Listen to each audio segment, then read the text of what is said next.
poems called Adam and Eve, and for the purposes of this I will be Eve, but I'm going to keep my clothes on, that's fine. But I need Adam. So I need a male volunteer from the audience to come up and be my Adam. Don't rush now. I don't know if there's anyone here called Adam by any chance, is there? Oh, we've got a Tom. We've got a Tom instead of an Adam. Close. Right. Adam, all I need you to do, you get up, yes, mind the tiger. I just need you to take a very large bite out of this apple. You've got all your own teeth, haven't you? Just, we'll soon find out. Okay, a really large bite. Beautiful. It didn't take much to tempt you, did it? What's that you say? You want your rib back? Come and get it. Come back to the garden. What do you mean, banished? I've been thrown out of scarier places than that. We'll go at night, and once inside, bite my neck. Bite my thighs. Eat me alive. I'm going to do things to you that would terrify any serpent for miles. And here, in this Eden, amongst the fallen fig leaves, every time you devour me, you can have another apple. And we'll build a chapel from discarded cause, defying the laws of God. Thank you.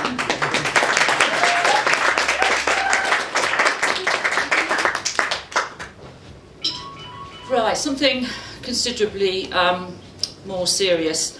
The subject of rape as used as a weapon of war, and I wrote this after reading an amnesty women called the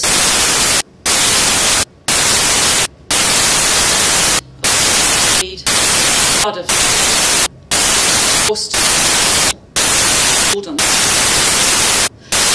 man courage himself, then the four the fifth ins away the sixth game and boot on the legs life are 50 on again.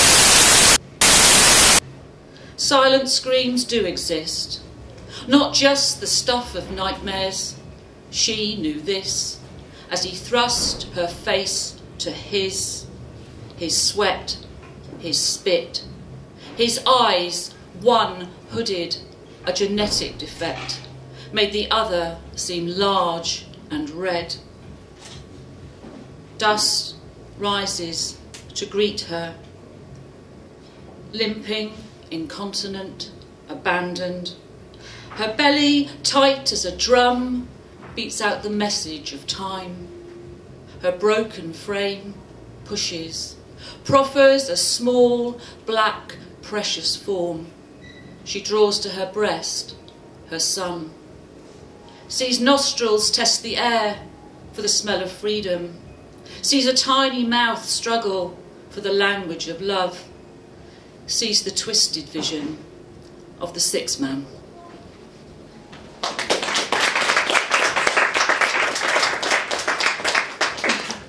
Thank you.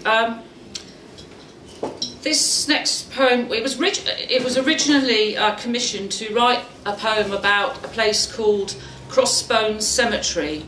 I don't know if anybody has heard of it. It's the site of a medieval cemetery in Southwark, which was originally put in place to bury prostitutes. And the prostitutes at the time in that area were called the Winchester Geese, because the title of the Bishop of Winchester allowed brothels to take place and prostitution to take place as long as he got the rent. But anyway, some of this cemetery was unearthed during some work on the underground and has been preserved. And there are monthly vigils there to remember the dead within, and also current day prostitutes and other disaffected people in society. And it's very moving. There are messages and poems on the gates there. It's quite an interesting experience. And this is the goose, the ghost and the man. The clink was my manor, where I still reside, with the whores, the Winchester geese, the paupers, the dispossessed. In the still of a 21st century Sunday, to the rattling of trains, in the shadow of the Shard, through the countless skulls and syphilitic bones, it is as goose I rise, not a bird fattened in the cloisters, destined for a Christmas plate. I am heroin chic, supermodel thin, as I slip through the red gates. I caress its ribbons, its poems, its tiny bears, a shrine to the working girls, homespun and trafficked.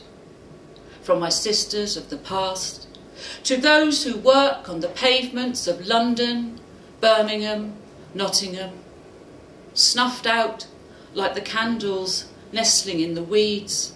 They will burn again as stones are turned to beating organs. I honk and glide over the over the rooftops, the narrow streets, no longer running with stinking waste, over the bishop's ruins whose coffers held the rent from the lodgings where I spread my legs, where people make a game of history at the Golden Hind gift shop, gloat at the gory prison where my mother fell to jail fever, over the cathedral where I whispered my unanswered prayers to St Mary Ovary,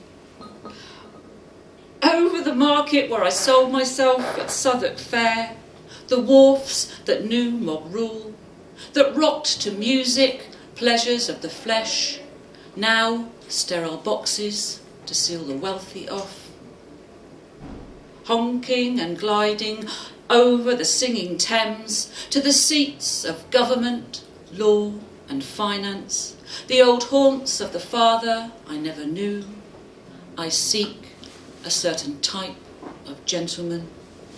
Enter the safe sleep of lawyer, judge, stockbroker, priest. In dreams they wrestle me in my room at the Anchor, their portly bodies enfolded in my wings, with a scratching in their groins. They awake, perspiring on feather pillows beside their cold and tidy wives. Dress to face an innocent morning, soak me from their shiny skins.